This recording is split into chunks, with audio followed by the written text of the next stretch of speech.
ये कहानी है जादुई नाव।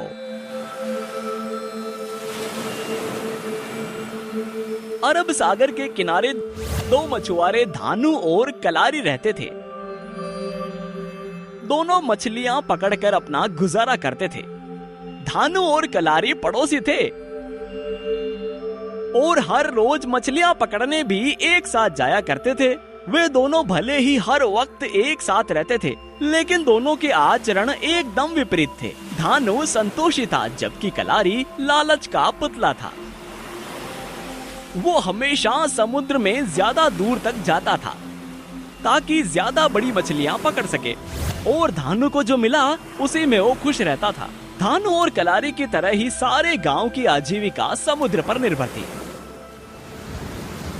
लेकिन एक दिन भयंकर तूफान आया और समुद्र की बड़ी लहरों ने किनारे बसे गांवों को तबाह कर दिया।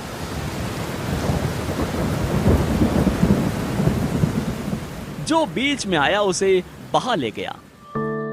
तूफान शांत होने के बाद धानु और कलारी दोनों अपने टूटे घर की मरम्मत में लगे हुए थे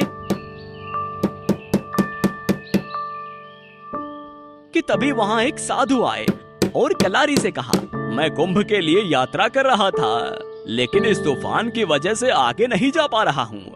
इसीलिए अगर तुम्हें कोई आपत्ति ना हो तो कुछ दिन के लिए आश्रय का इच्छुक हूँ। अरे महानुभाव, आपको दिख नहीं रहा? यहाँ हमारे खुद के सिर पर छत नहीं है, तो फिर आपको कहाँ ठिकाना दे? चलिए कहीं और देखिए। धानु को कलारी का व्यवहार उचित नहीं लगा तो उसने साधु के पास जाकर कहा, मुनिवर, आप मेरे घर रुक जाइए। मेरे पास ज्यादा धन तो नहीं है, लेकिन आपको कोई परेशानी नहीं होने दूंगा। और धानु ने साधु की सच्चे दिल से सेवा की। तो एक दिन साधु ने कहा, धानु, तुम धन से भले ही गरीब हो, लेकिन हृदय के बहुत अमीर हो। तुम्हारी दिलेरी देखकर तो मन प्रसन्न हो गया। यहाँ से पूर्व की ओर चलने पर सुरवती नदी के किनारे तुम्हें एक नाव मिलेगी, वही तुम्हारा इनाम है। ऐसा कहकर साधु महाराज ने अपने गंतव्य की ओर प्रस्थान किया। धानु ने पूर्व की ओर यात्रा शुरू की। कुछ दिन चलने के बाद वो नाव तक पहुंच गया।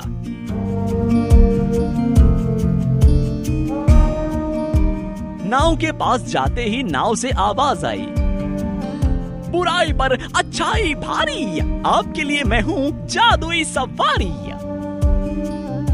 धानु ने नाव में बैठकर जैसे ही पतवार चलाना शुरू किया, समुद्र में से रुपयों के नोट निकल निकल कर नाव में गिरने लगे। धानु ऐसे अद्भुत दृश्य को एकटक देखता रहा। हे भगवान, ये क्या हो रहा है? इतना पैसा तो अब पूरे गांव के लिए काफी होगा। धानु ने साधु को याद कर प्रणाम किया और सारे पैसे इकट्ठा कर तूफान से ग्रस्त लोगों में बांट दिए। अब धानु जब भी जादुई नाव से पैसे लाता तो थोड़े से खुद के लिए रखता और बाकी लोगों में बांट देता। ये सब देखकर कलारी सोचने लगा, अरे इसके पास इतना पैसा आया कहाँ से, जो इतनी समाज सेवा कर रहा है? अब तो ये मछलियाँ पकड़ने भी नहीं आता। और बात पता करने के लिए कलारी धानु के पास पहुँचा। अरे धानु भाई, आपका एहसान मैं कभी नहीं भूलूंगा। अरे मैं तो क्या, अब पूरा गांव नहीं भूलेगा।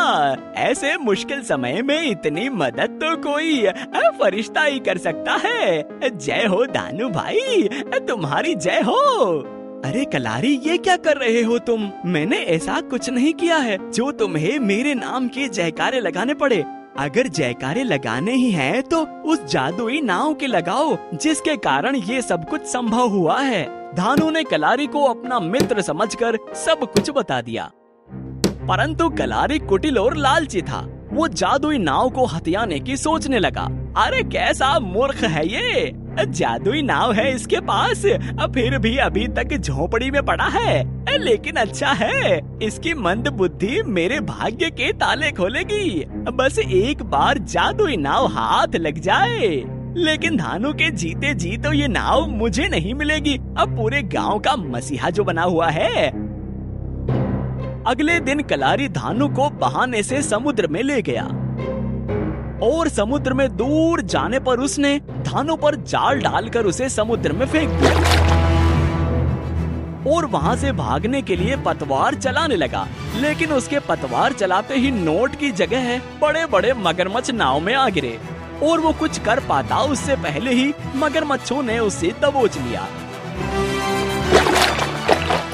और वो मारा गया। जादुई नाव ने किसी तरह धानु को बचाया और उसे घर ले आई। अच्छे के साथ अच्छा और बुरे के साथ